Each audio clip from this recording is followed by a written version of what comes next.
players, ranking every primary gun in Roblox Rivals from glory to garbage. In the gunslinging chaos of Roblox Rivals, players know that picking the right weapon can make or break a match. While speed, map control, and team strategy matter, no factor defines a player's loadout more than their choice of primary gun.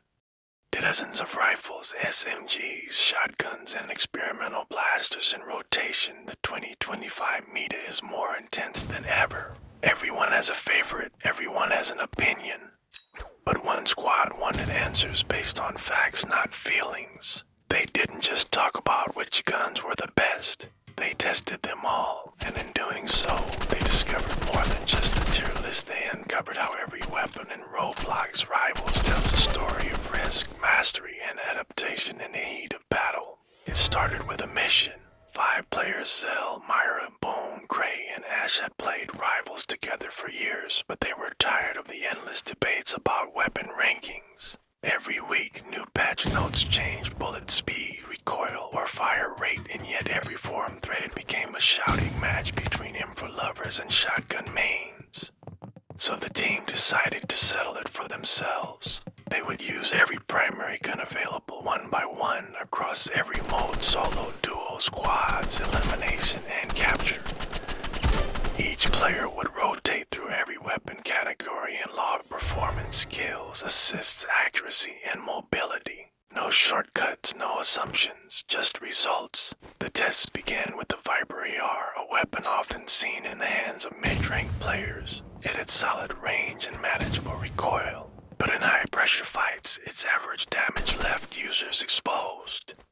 Myra found it reliable in duels, but lacking in late-game standoffs. They ranked it B tier for being consistent but never game-changing. Then came the Frostbite SMG, a high fire rate weapon with chill bullets that slowed targets on hit. Ash dominated early rounds with it, but once shields were involved, the low damage meant she often needed backup to finish fights. A fun pick, but limited, C tier. Next, they moved into the power rifles, the Titan Burst, Zero Vandal, and the controversial M4 Silverline. These were weapons often seen in highlight clips and pro matches. Zell used the Titan Burst to score a 4 elimination clutch in sudden lock mode. Its 3-round burst hit hard, especially when landing headshots, but its reload time cost him the final round. Gray tested the Silverline and said it felt like cheating. The laser straight recoil and high damage output, it melted teams when used right. But they noticed something else: players who relied on it became predictable. It forced one playstyle, strong but limiting. They placed it in a tier, just under S. The Zero Vandal, however, stunned them all.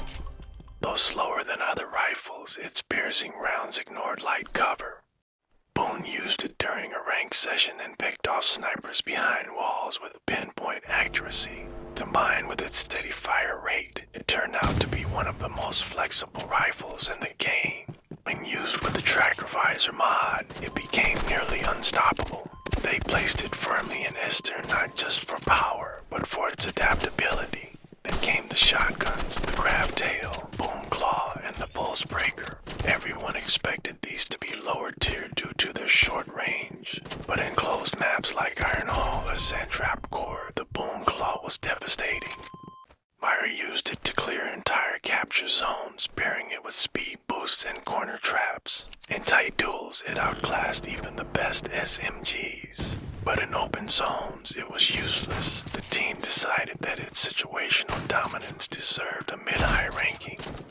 B tier, with potential to spike to A in the right hands. Experimental weapons told a different story. The Plasmite Carbine, which fired slow-energy bolts, looked cool but performed terribly under pressure.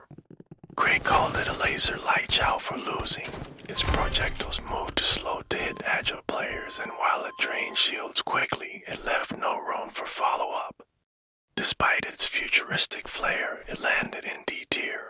Meanwhile, the Arcstream Lancer, a railgun-style rifle with wind-up shots, turned out to be better than expected. In capable hands, it could one-shot enemies across the map. Zell pulled off a legendary wall shot on a glider midair, causing the clip to go go viral. But the slow charge made it high risk. They rated it B tier, possibly A for snipers. As the weeks passed, the team noticed a surprising trend. Some weapons performed better not because of their stats, but because of how players adapted to them. Boone used the Emerhorn rifle, a slow burn weapon with fire rounds, and at first struggled. But once he learned to flush enemies out of cover with its heat radius, he became unstoppable. The team called these skill weapons guns that rewarded practice over simplicity. They were placed higher than expected. The Emerhorn moved from a suspected C to a tested A tier, just below the Vandal. But no test was complete without the legacy gun, a weapon from Rivals' earliest version that had been patched and nerfed to near extinction. That weapon was the Iron Bolt, an old bolt-action rifle known for its punishing damage and painfully slow reload. Everyone laughed when Ash volunteered to test it, but during a solo match, she played it like a stealth assassin. Using rooftops and map knowledge, she pulled off 5 long-range eliminations in one round. Her patience turned the Iron Bolt into a legendary tool. It didn't deserve S tier, but it earned a spot in B for legacy power and niche potential. After a month of testing and logging over 500 matches, the squad completed their list. They created a massive visual ranking board and streamed the final breakdown. It wasn't just about stats, it was about synergy, skill, and situational strength. Weapons were ranked by their real power in the hands of players who understood their roles. Players across Roblox Rivals tuned in and used the list to guide their loadouts. Within days, the meter shifted. More players tried the Emerhorn. Fewer relied blindly on the M4. Creative loadouts returned. The devs noticed. In the next update, the official patch notes gave a shout out to the team. Thanks to the Rivals tier testers, expect new gun challenges soon. Soon after, a new limited time mode launched, Gun Gauntlet, where players had to cycle through all primary weapons in a single match.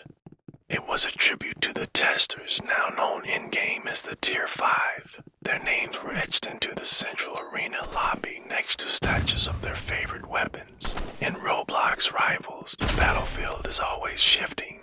Guns are patched, mods are updated. But the core truth remains: the best gun isn't always the one with the most damage. It's the one you learn to master, the weapon that matches your rhythm, the tool that turns a losing moment into a win. And thanks to 5 dedicated players, the community finally had a guide that proved it.